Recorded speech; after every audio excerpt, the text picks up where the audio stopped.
शिवसेना पक्षप्रमुख उद्धव ठाकरे यांनी गुरुवारी अखेर युती तोडण्याची अधिकृत घोषणा केली। आगामी महापालिका तसंच जिल्हा परिषद निवडणुकांसाठी भाजपशी युती होणार नाही असं उद्धव ठाकरेंनी शिवसेनेच्या मेळाव्यात जाहीर केलं।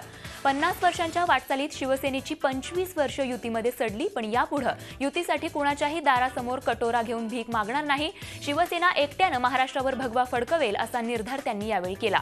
शिवसेनेच्या नव्या वाटचालीची घोषणा करताना शिवसैनिकांना बंडखोरी न करण्याचं आवाहनही त्यांनी केलं। जर कोणी माझ्या शिवसैनिकाला आणि शिवसेनेला कमी लेखत असेल तर त्याला जागेवरती मी शिल्लक ठेवणार नाही।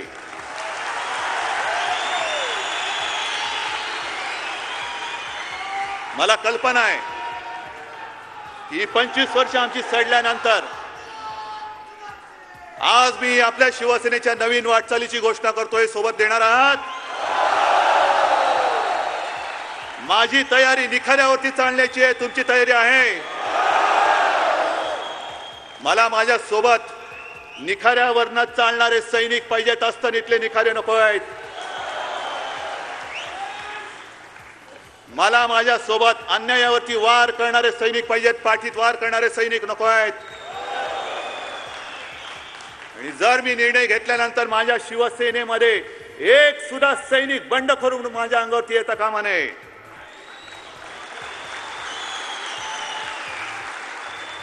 तुम्ही मला फक्त वज्रमुठ द्या, दात पाडायचं काम मी करून दाखवतो। आणि मला कुमकुमी आलेलं नाहीये, पण हे तेज जे आहे, हे तेज, हे शिवसेना प्रमुखांचं हे तेज शिवरायाचं आहे। हे तेज हे तेज माझ्या भवानीचं आहे आणि हे तेज माझ्या मराठीचं आणि माझ्या हिंदुत्वाचं आहे। हे तेज असं लिहितं नाहीये।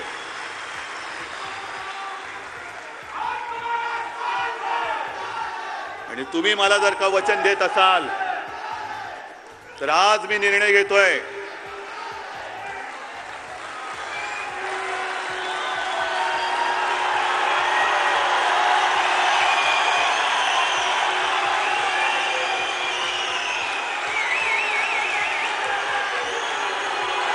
आता याच्या पुढे भविष्यामध्ये शिवसेना एकटी महाराष्ट्रावरती भगवा फडकवेल। आता याच्या पुढे मी युतीसाठी कोणाही दारामध्ये कटोरा घेऊन जाणार नाही। जे काही असेल ते माझं भगव्याचं, माझ्या शिवसैनिकाचं आणि माझ्या शिवसेना प्रमुखांचं असेल, एकट्याचं असेल। मला कोणाच्या भिकेवरती मी राहणार नाही। मग याची पहिली तयारी, ज्या महापालिका आहेत, ज्या जिल्हा परिषदा आहेत, तिथे कुठेही मी युती करणार नाही। माझा शिवसैनिक स्वतःच्या हट्टापायी, स्वतःच्या वेडापायी आणि स्वतःच्या महत्वाकांक्षापायी कुठेही माझ्या आई समान शिवसेनेशी गद्दारी करणार नाही, तिच्या कुशीवरती वार करणार नाही।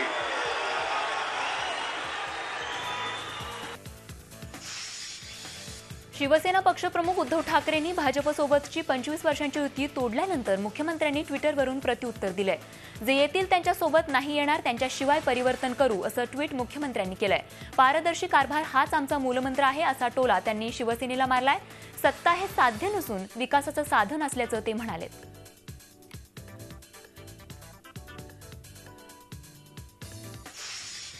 युती तुटल्याचं अतीव दुःख होत असल्याची प्रतिक्रिया राष्ट्रवादी काँग्रेसचे अध्यक्ष शरद पवार यांनी दिली आहे। तसंच राज्य सरकारला पाठिंबा देण्याबाबतही पवारांनी खोचक प्रतिक्रिया दिली आहे। एकत्र काम करणारे आज वेगळे झाले, त्याबद्दल मला अतीव दुःख होतं। राज्यातला पाठिंबा त्यांनी काढला तर तुमच्या पक्षाची काय भूमिका असेल? की असं काढला तर जर त्याला मी उत्तर देत नसते, त्यांनी कुठलाही निर्णय घ्यावा आणि मग चर्चेला यावं, त्यावेळी विचार। सेना आणि भाजप या दोघांनाही एकत्र लढायचं नव्हतं। दोन्ही पक्षातील कार्यकर्त्यांना झुलवत ठेवण्याचं काम नेत्यांनी केल्याचा टोला काँग्रेस नेते नारायण राणे यांनी हाणलाय।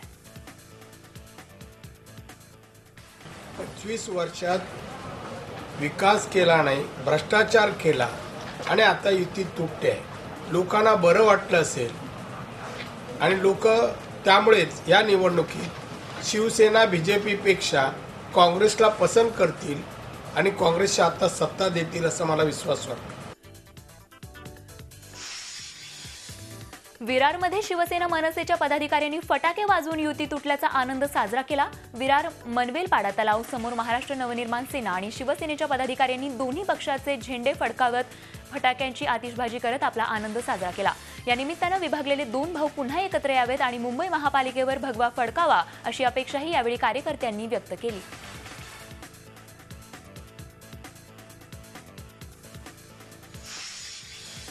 शिवसेना पक्षप्रमुख उद्धव ठाकरे यांनी मुंबई येथे एकला चलो रेचा नारा दिल्यानंतर ठाण्यातील भाजपच्या कार्यकर्त्यांनी त्याचं स्वागत केलंय. आता ठाणे महानगरपालिकेत भाजपची ताकद दिसून येईल असं सांगत एकमेकांना पेढे भरवून जल्लोष केला. ठाण्यातील इंदिरानगर येथे कार्यकर्त्यांनी भाजपच्या नावानं घोषणाबाजी करत फटाके फोडून जल्लोष केला. ठाणे महानगरपालिकेत होणारी गळचेपी कमी होईल असं यावेळी ठाण्यातील भाजपच्या कार्यकर्त्यांनी सांगितलं.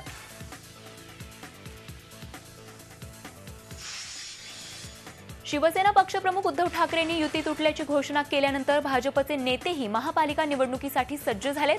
भाजपची स्वबळावर लढण्याची तयारी असून मुंबई महापालिकेत भाजपची सत्ता येणारच असा निर्धार भाजपच्या नेत्यांनी केलाय.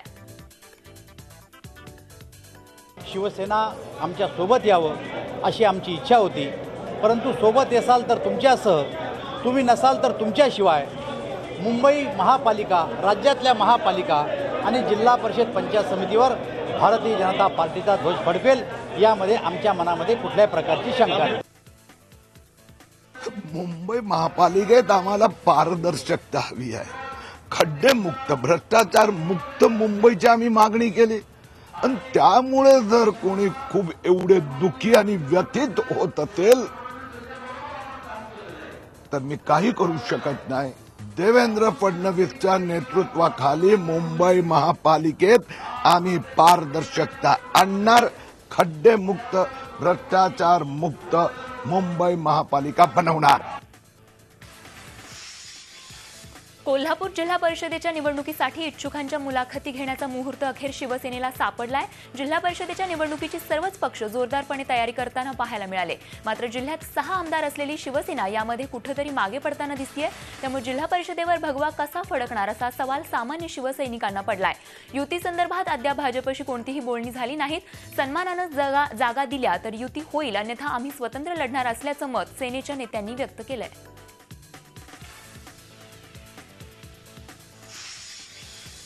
पुण्यात आघाडीच्या हालचालींना वेग आलाय. विश्वजित कदमांच्या घरी काँग्रेसची महत्त्वाची बैठक पार पडली. या बैठकीत राष्ट्रवादीनं काँग्रेसला 162 पैकी 53 जागा सोडण्याची तयारी दर्शवली आहे. यापेक्षा अधिक जागा देऊ शकत नाही, त्यामुळे आता निर्णय काँग्रेसनं घ्यावा अशी भूमिका राष्ट्रवादीनं या बैठकीत मांडली. त्यामुळे आता आघाडीचा निर्णय काँग्रेसच्या हाती आहे. सोशल मीडियावर पोलिसांची आता करडी नजर आहे. व्हॉट्सअप आणि फेसबुकवर जर आचारसंहिता भंग करणारे मेसेजेस तुम्ही फॉरवर्ड करत असाल तर तुमच्यावर कारवाई होऊ शकते. तुमच्या ग्रुपवरील पोलीस अधिकारी, पोलीस मित्र, पोलिसांचा खबरी असू शकतो. अपप्रचारावर नजर ठेवण्यासाठी पोलिसांनी विशेष पथकाची नेमणूक केली आहे. तसंच अपप्रचाराबाबत नागरिकांकडून तक्रारी आल्यानंतरही हे पथक कारवाई करणार आहे.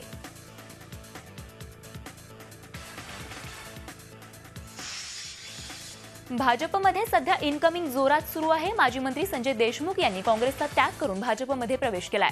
काँग्रेसमध्ये द्वेषाचं राजकारण करणाऱ्या माणिकराव ठाकरेंवर टीका करत संजय देशमुख यांनी काँग्रेसला सोडचिठ्ठी दिली. यवतमाळ जिल्हा काँग्रेसची अवस्था बिकट असून माणिकराव ठाकरे यांना घरापुरती काँग्रेस पार्टी हवी होती. तसंच काँग्रेसमधील नेते एकमेकांना पाण्यात पाहतायत. यासाठी आपण काँग्रेस आणि माणिकराव ठाकरे यांना अडचणीचे ठरू नये म्हणून काँग्रेस सोडल्याचं संजय देशमुख यांनी सांगितलं.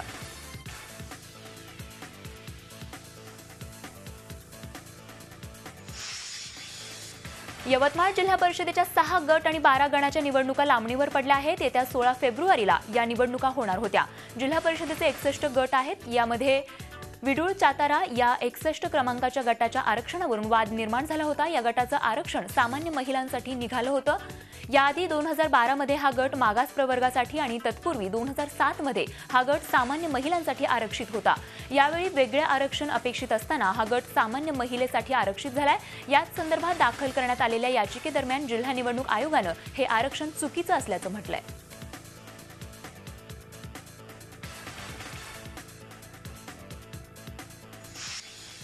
प्रजासत्ताक दिनाचं औचित्य साधून अंबरनाथमधील डॉक्टर राहुल चौधरी आणि 20 संस्थांनी एकत्र येऊन अवयव दान महोत्सवाचं आयोजन केलं होतं।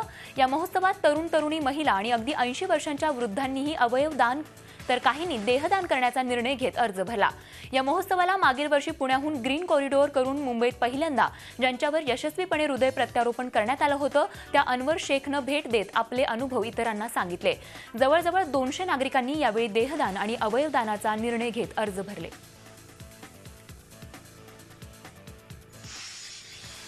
मंत्रालयासह सरकारी कार्यालयात पूजा बंदीच्या निर्णयाविरोधात धुळे जिल्हा शहर काँग्रेसच्या कार्यकर्त्यांनी निषेध केलाय। यावेळी सरकारविरोधात जोरदार घोषणाबाजी करण्यात आली।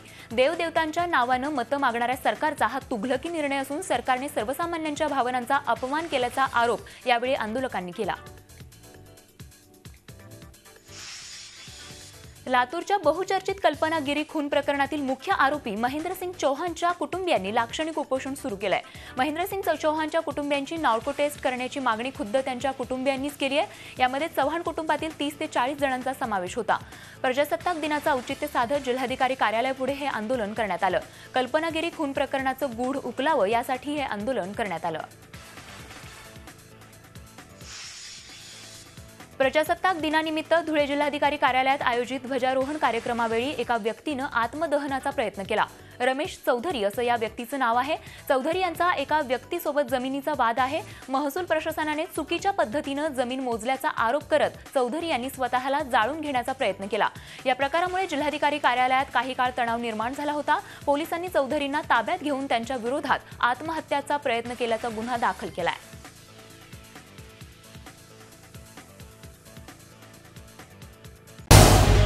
झी 24 तास रहा एक पाऊल पुढे।